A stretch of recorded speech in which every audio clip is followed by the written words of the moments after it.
So for tonight's dinner, I have no idea what I'm doing. My husband has requested fry bread. So I figured if I'm gonna make fry bread, I might want to make something good to go with it. Maybe with some Native American roots. My husband actually has Seminole Indian heritage in his bloodline, and so I was trying to find a recipe that like I could make something traditional. Super hard to find. So I ended up finding where I can get, now like I said, I don't know if this is traditional or not. I don't know what any of this is. I'm trying to find something. It's been very difficult. So while I was hunting and trying to find something that didn't require me buying a cookbook, I found a seasoning blend that was called Seminole Swamp Seasoning, and it looked pretty good. It had a lot of good reviews and everything, but of course I can't buy that locally. I have to order it on Amazon or something else. So I kept looking, and then I found an Everglades seasoning, which is from Florida also. So I started looking into that and was able to make a copycat of that. So that's what this little seasoning blend here is. It's like salt and pepper and garlic and onion, turmeric and cumin, and a couple other things. I think some cayenne, and sugar also was added to this. So all these different things, I made a little copycat of that Everglades. And then I have been slow cooking this roast. Kind of cut it. I think you can kind of see that.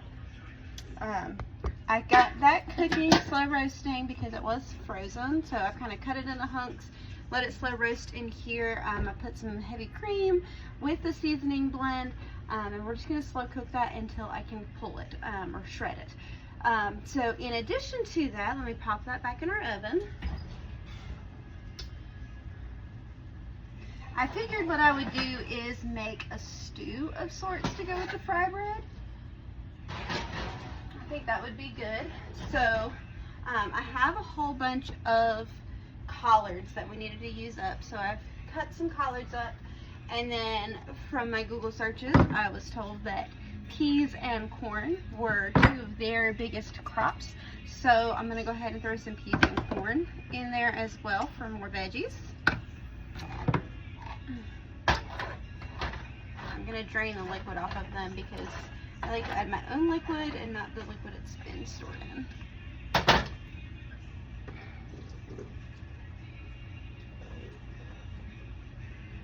So I've got the collards, and I've got some peas.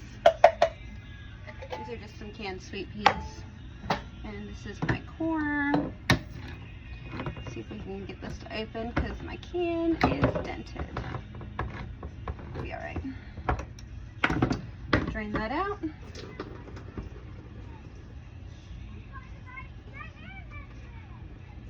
Okay, we'll see if we can get this to open so we can try to get this in there. I don't know if this is going to work or not. It doesn't work.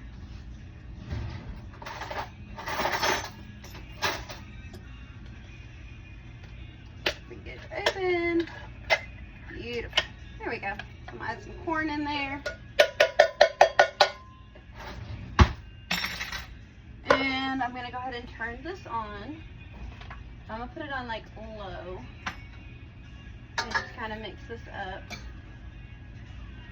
I'm going to add some of my seasoning blend to it. Kind of bring it all together. And I'm going to use a little bit of butter. And this is our homemade butter.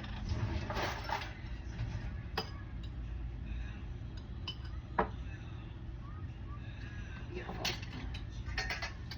And I would normally use some sort of broth, but I don't think I have any. I think I finished my broth. Let me find out.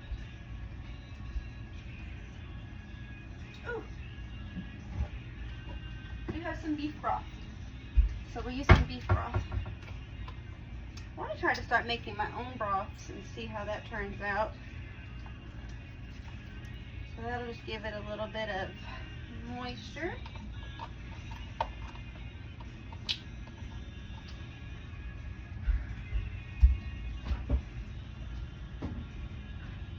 And then we'll just go ahead and stir this up. Put that in the sink. And I guess what we'll do here is we'll just kind of cook it till the collards cook down a little bit. Kind of get those seasonings going.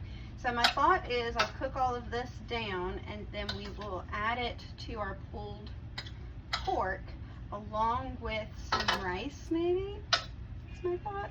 And make it kind of a stew to eat with our fry bread. Hoping it turns out good. We'll just have to kind of see. So I'm going to go ahead and cook this down till it's nice and blended well and seasoned well. I might need to add a little bit more liquid. If I add more liquid, I'll probably pull it from my meat, just so we can kind of keep blending those flavors together. But we'll see how that looks. So now that we have everything kind of started and cooking, I'm going to go ahead and start our fry bread. So the recipe that I found, it's going to call for 2 cups of flour, 3 teaspoons of baking powder, 1 cup of milk, and 1 teaspoon of salt. This is supposed to make 12 fry breads. So we're going to go ahead and get our flour. I'm just using all-purpose flour. I didn't really specify. There's 1 cup.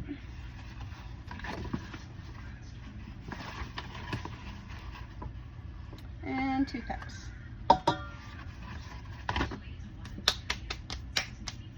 So I have 2 cups of flour. I'm going to go ahead and add in our cup of milk.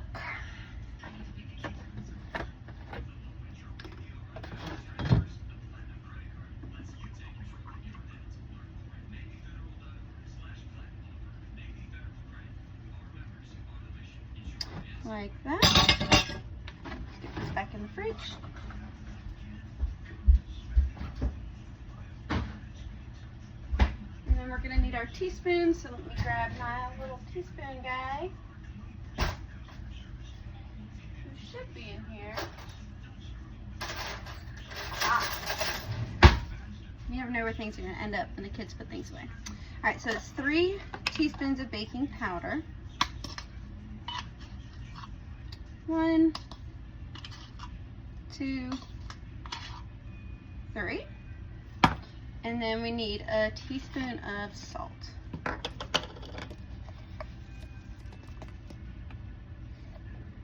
that. Alrighty. So the recipe that I found actually told me to mix it with my hands. And if you've watched any of my videos before, you know I do that anyway. So I'm going to go ahead and get this mixed up. Oh, the milk is cold.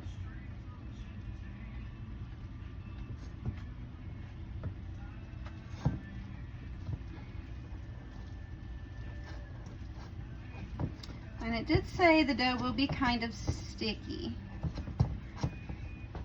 I don't know. I've never made this before, so we'll just figure it out. Whenever hubby requests something specific, I try to make it.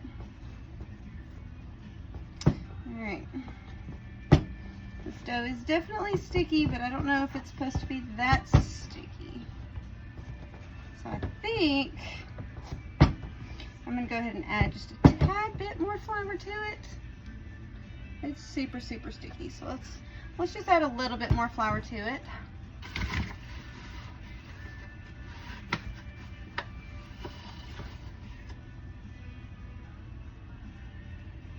Help it to be a little less sticky.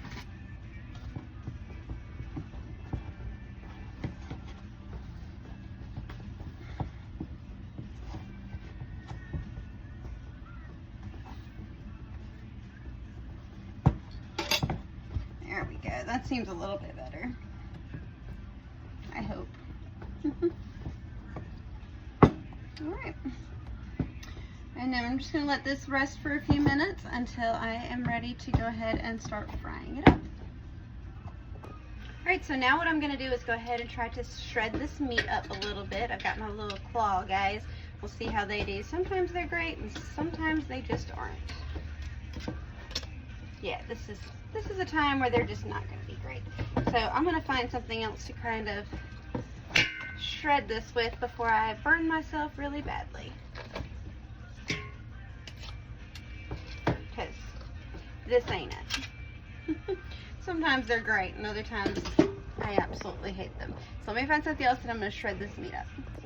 So now that I have this mostly shredded, I went ahead and added my peas and corn and collards into here, and then I'm going to go ahead and add some rice. Now, I only have success rice because I suck at making rice. So I'm just going to go ahead and add this in here and keep an eye on it, add some liquid if I need to as we go. Where did I just put my scissors? Just going to pour this in there too. And then I'm going to go ahead and give it a little stir to get those grains down in there. I might add me a little bit more liquid to this just because I know it's going to need it, because that rice is going to absorb a lot of this liquid. So I'm going to add some beef broth to it, and I'm going to add a little bit of heavy cream again. So let me go ahead and grab those things.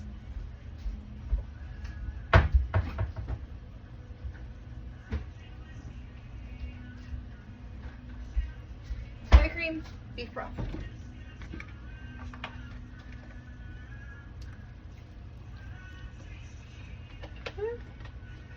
I'm not going to add any more seasonings because I feel like there's plenty in here. I season the veggies, I season the meat. The rice is going to be swimming in it all. I think it'll be good.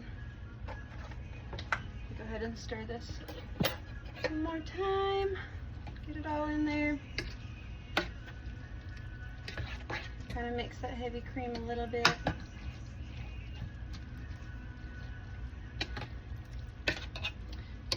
Beautiful. Alrighty, so what we're going to do now is I'm going to toss that lid back on it, put it back in the oven, and keep it roasting at 250 until I feel like it's pretty much done. We'll pop it up to 350 before we eat it. So I'm going to pop this back in the oven, and we'll be back with the fry bread shortly.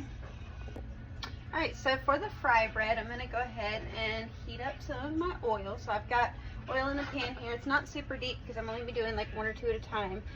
But basically this said to kind of just pat it out, stretch it out with your hands. So that's what I'm doing here on a floured surface. This recipe is supposed to make 12, so we'll see how that goes. So I'm just going to kind of separate this. Let's just tear it. Seems to be coming apart fairly easily. Let me see what that is. Apparently my kids felt like Ding Dong Ditch was a good idea today, so that's what that was. So I'm not too sure about this dough right now. Everything I read said that fry bread, it takes a little bit of time to learn how to do it. So we'll see what happens. It's not super big. I don't know how this is supposed to make 12, but we'll figure it out together, I guess. It's not super elastic.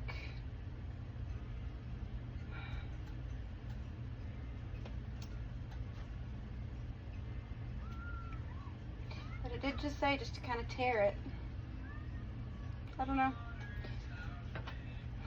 So we're going to separate this out. I'm just going to grab pieces of it and toss it in my hot oil once it gets warm enough. But I do need to set up a paper plate, or I mean a plate with some paper towels, so that I have somewhere to let it dry and drain the excess oil when I'm done with this. Let me get that set up.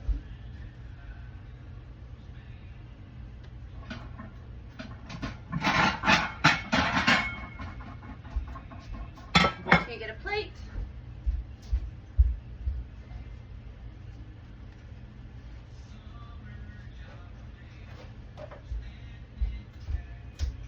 And then I'm just going to put some paper towels right there on that till it's ready to go. Let's temp our oil. It didn't give me an oil temp that I needed, but I'm assuming about 350. That's typically what we use to cook it at.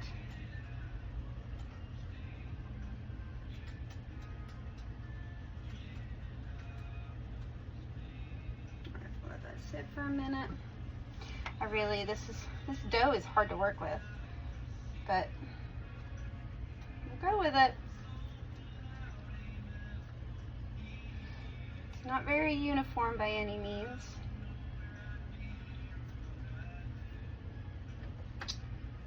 But I've heard that you can make these and make them sweet, or you can make them savory. So tonight we're just going to make them savory just to go with our stew.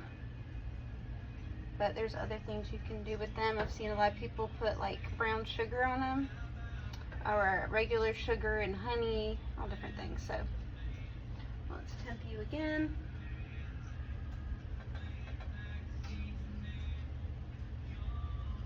Be climbing.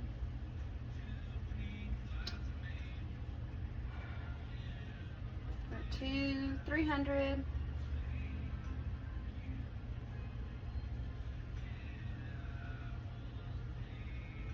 Alright, I think we're good. So let me turn it a little bit down. Grab my little holy spatula. And we're just going to take this one and try it. We'll pop it in there. Woo! It's cooking. So to cook it a couple of minutes on each side, so that's what I'm going to do.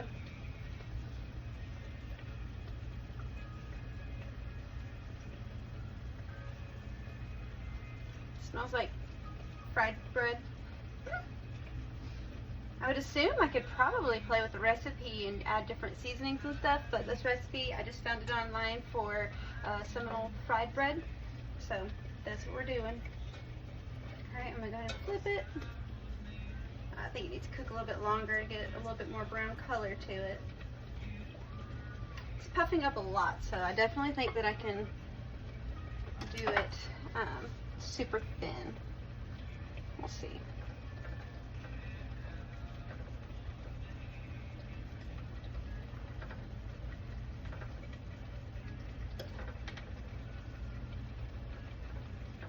Just kind of patting them out. Alright, now it's browning on that side. Let me flip it back. Let's see what happens.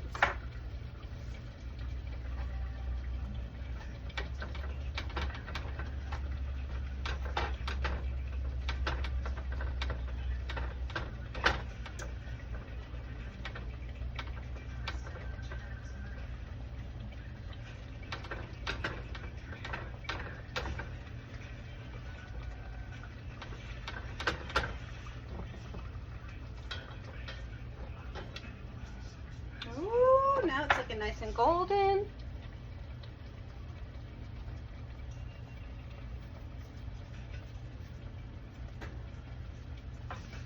Alright, let's take you out.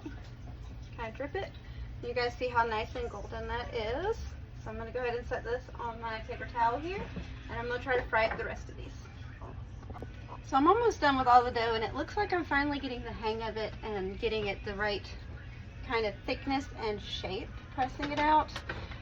The trick was to get some more flour on my surface here so that it didn't stick and I could kind of press it out. But I've got my fry bread now, so I'm going to go ahead and toss that in the oil like so and let that cook up. This is the one I just made. It's looking so good. It's much bigger than before. So I'm super excited about them now. So hopefully these will cook pretty good and they'll be tasty with our stew. And here is the finished product. So basically I just continued to cook this at 250 until I was able to shred the meat up. I've added a little bit more beef broth and I've added some heavy cream to it just to keep it moisturized, keep the moisture in it to keep it nice and tender. And then this is our fry bread. So I'm super excited. I think it's going to be delicious.